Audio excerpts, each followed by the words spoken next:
An hour before sunrise on Al-Kar-Free, General Zir of the Palkathic Dominion awoke to the sound of klaxons. It was no drill. He'd have been informed if there was one. He threw on his pants and jacket and ran to his data terminal, punching in access codes for the base command center. "Report!" An anxious lieutenant answered. "Unidentified vessel just appeared at the system's jump point, sir. She emerged with shields up and engines at full burn. We think she's Terran, sir." The words sent icy shivers down Zir's spine. Terror. The Dominion's greatest mistake. "What ships hold the point?" "The light cruiser Krenta Ak. She reports taking fire." "Show me." Data flowed across his screen. Sensor sweeps, vid feeds, logs of active chatter. A cargo hauler was blowing an SOS after finding itself between the Terran battleship and its prey, casually blown apart by an opening salvo that had spared the Krenta Ak for a time. Yet even as Zir studied the reports, he saw the battle for the lopsided brawl it was. The Terrans, driving straight for Al-Kar-Free, cared only to cripple the cruiser such that it could not pursue, a feat they achieved with a spread of torpedoes. Almost contemptuously, they loosed a flight of ram ships loaded with Terran Marines to finish the job while the battleship pursued its main prey. "Get me Admiral Clev!" The screen went dark for a moment, before shifting to the battle bridge of an orbiting warship. The grey oval features of Admiral Clev filled the screen. "Admiral, has there been any message from the incoming vessel?" "Cold as the grave," the Admiral answered. "Yes, General. They broadcast a single message on arrival. For terror. Can you stop them, Admiral?" The old officer shook his head. "I do not know, but we will try."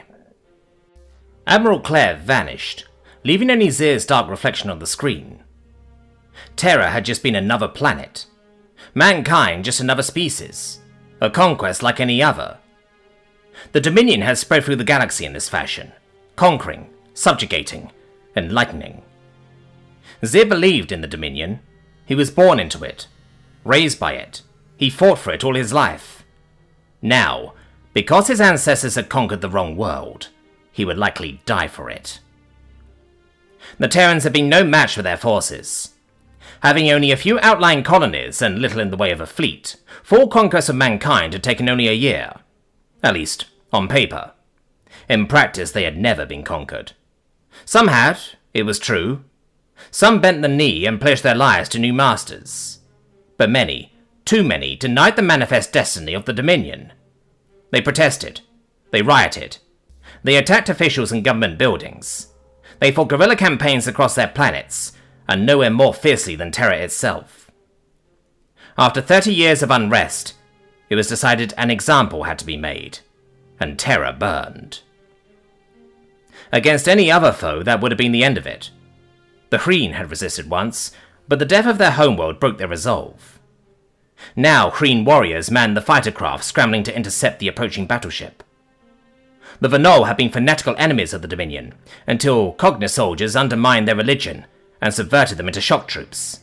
Now they stood ready to counter the inevitable boarding parties the Terrans would throw at them. But the Terrans?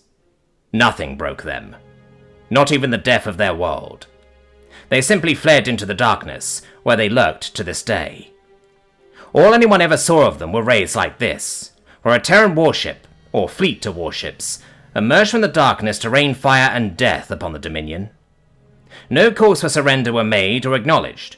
No communications were made at all, bar their opening statement. For terror.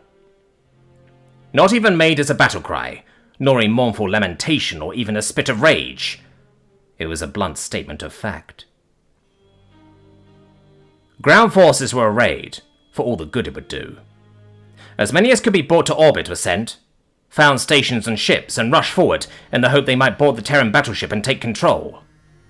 The jump point was 4 days out from Al-Kar-Free at full burn, and that's all Terran ships knew how to do. They cared nothing for secondary targets beyond what could be flung at them on the way past.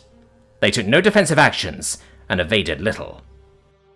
These ram raids were running fleet battles against an assault ship, built for the sole purpose of killing worlds. By the end of the first day, Zir had a mountain of grim reports to study. The Kretanak was dead. The Terrans took control of her fire control systems and began hurling ordnance at everything in range, and detonated the reactors when they ran out of targets. 2 other cruisers met similar fates. Boarding parties hit them as their mothership raced past. The Terrans then made straight for critical systems and sabotaged them to lethal effect. The Terrans knew theirs was a suicide mission, and it mattered not one bit. Admiral Clev tried. By God, he tried. The Terran shields were hammered down time and again, and each time they fell a bloody toll was taken from her hull. Turrets and engine mounts were shorn off, sensors blinded, gaping wounds ripped through the hull that sent dozens of crew tumbling out into the void. She was hounded and wounded for days, yet on she came, straight for the world. In the final hour of the fighting, the Admiral's flagship bravely put itself directly in the path of the incoming Terrans.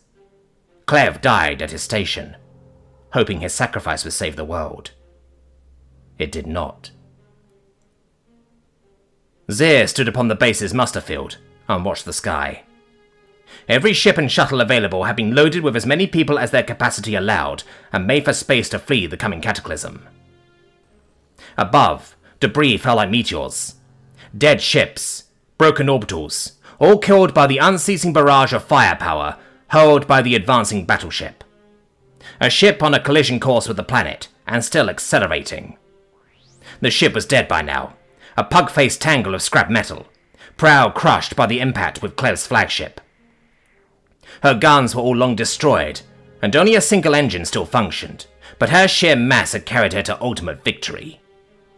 The crew aboard, if any still lived, made no attempt to abandon her. Surrender was a concept alien to mankind, as was defeat. Every battle against them now ended in the same way, with every Terran dead, having reaped an unfathomable cost in the process. He saw the streak of fire plunge down with the speed of a lightning bolt. Then came the mushroom cloud as the ship's antimatter drives exploded. The entire horizon was blinding white, forcing him to shield his eyes. Then came the shaking.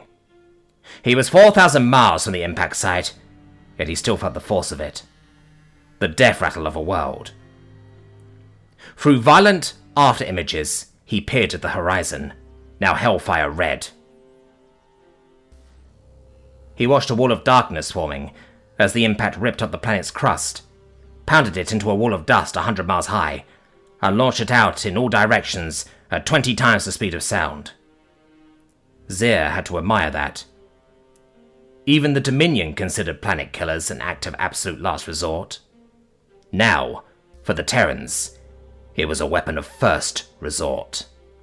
They had realized they had more ships than the Dominion had planets, and in that lay a path to victory. Perhaps, Zir thought, if Terra was returned to them, the war would end. But he doubted it. This wasn't about taking back a ruined world. This was about sending a message. The Dominion had sown the wind, and now they must reap the whirlwind. The shockwave hit the base faster than the speed of thought, and Zir became just another mote of dust in the storm.